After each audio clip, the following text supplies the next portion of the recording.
Hello homeowners and also renters. This is important for all of you. I'm going to talk about the use of wipes in your bathroom and flushing them.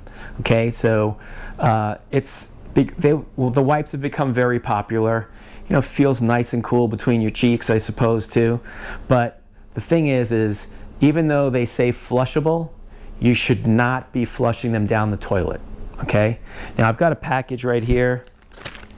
And the brand doesn't really matter because they're all basically the same.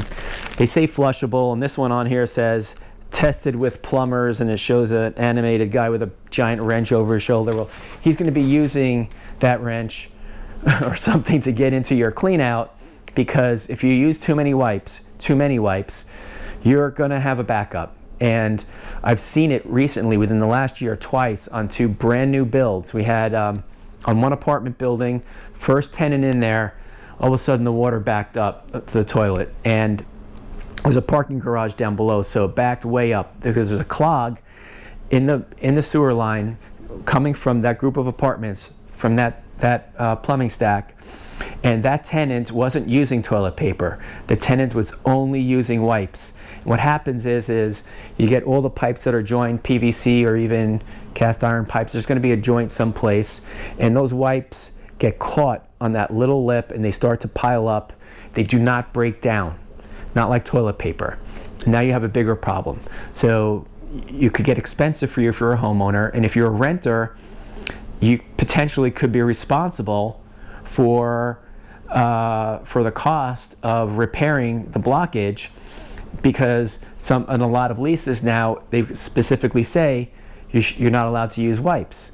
So you need to pay close attention to that and not cause yourself a problem. So there was another situation that happened recently, another brand new build. It was townhomes, ground level, and first tenant. And I'm going to put a picture up here in the corner so you can see what it looked like. But the box you see is what's the debris inside this box are all the wipes that were pulled out that were creating the blockage, because the water was bubbling up into the bathtub and also the toilet.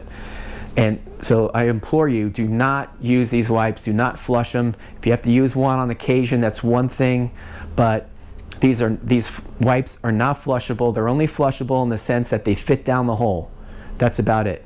You can probably fit some small pets down there too, but they shouldn't be flushed. So do not flush the wipes. If you have to use one on occasion, fine, but otherwise put them in the garbage can after you're done using them.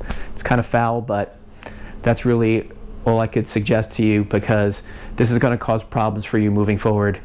I hope you liked this video and is informative. Please hit that like button for me if it did. And if you've had a blockage before due to wipes, let me know and tell me what happened and how it got fixed and what it cost you to fix it. Thanks everyone. We'll see you next time.